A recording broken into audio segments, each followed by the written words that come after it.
ఇది ఏదైతే ఇప్పుడు అఘోరి ఇష్యూ ఉందో దీంతో పాటు మనతో పాటు మాట్లాడడానికి శివరుద్ర స్వామి మనతో పాటు ఉన్నారు. ఒకసారి అడిగి తెలుసుకుందాం.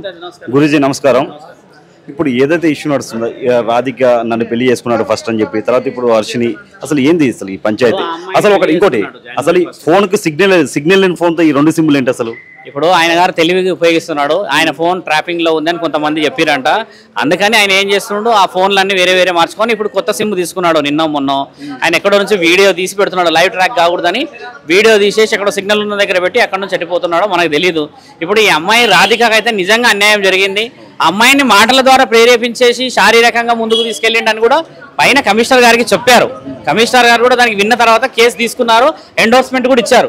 ఇప్పుడు ఎండోర్స్మెంట్ అయితే గవర్నమెంట్ వాళ్ళు ఊరికే ఇయ్యారు కదా, ఎంక్వైరీ లేని గంటన్నర మాట్లాడారు. మీరు కూడా పొద్దున్న నుంచి ఉన్నారు కాబట్టి శ్రీనివాస్ ఏదైతే అఘోరి ముసుగులో ఈ సనాతన ధర్మం అని, లోక కళ్యాణం అని రుద్రాక్షలు వేసుకొని చితాభస్వం రాసుకొని సిగబెట్టుకొని తిరుగుతున్నాడో దాని విషయంలో ఈ అమ్మాయి కూడా ఇంకెంతమందిని మోసం చేస్తాడు?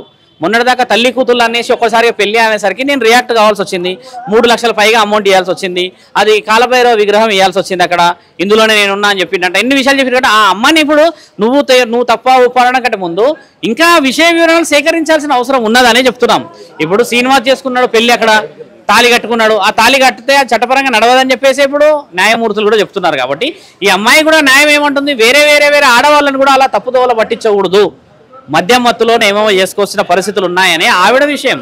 మీరు కూడా ముందుకు వెళ్లాల్సిన అవసరం ఉన్నది. కాబట్టి ధర్మరక్షణ కోసం అని చెప్పి ఒక సాధుని కాబట్టి నేను అఘోరా ఆ వేషాధారణని సనాతన ధర్మం వైపు అపవాదం వచ్చే విధంగా చేయకూడదని నేను ముందుకు రావడం జరిగింది. ఇప్పుడు ఎవరైతే రాధిక ఉందో ఆమె దగ్గర ఎలాంటి ప్రూఫ్స్ ఉన్నాయి? ఇప్పటివరకు ఎంత మనీ ఇచ్చింది?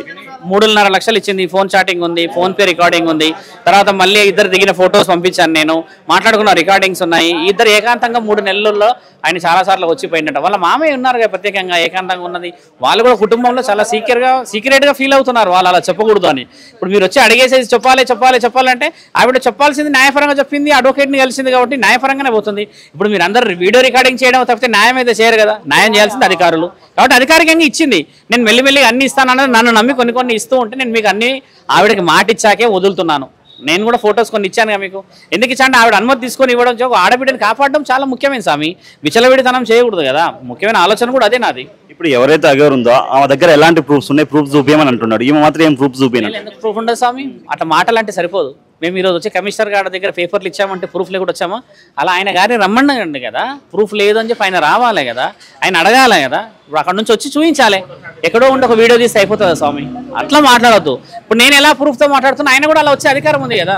వచ్చి నేను ఇది అని చూపించమని చెప్పు.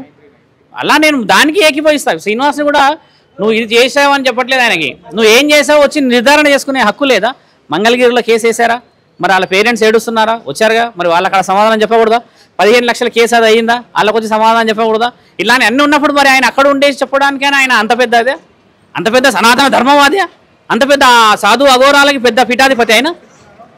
ట్రాన్స్జెండర్గా ఆయన ఉన్నది లేనిది మార్చుకొని తిరుగుతూ వీడికి వచ్చేసి సనాతన ధర్మం అనేసరికి అందరూ నమ్ముతున్నారన్న ఆ విషయాన్ని బలహీనతగా తీసుకున్నాడు. ఆయన నోటితో ఆయనకి చెప్పించకపోతే, మీకు నేను చెప్పిన విషయం నిర్ధారణ కాకపోతే నన్ను అడగండి. అప్పుడు మీరు వర్షిని వాళ్ళ మమ్మీ డాడీ వాళ్ళు వచ్చారు, ఏం చెప్పారు? నాకేం చెప్పలేదు. వర్షిని వాళ్ళ అమ్మ నేను వాళ్ళతో మాట్లాడుతా అన్నారు. నేను ఇంకా వాళ్ళతో మాట్లాడలే.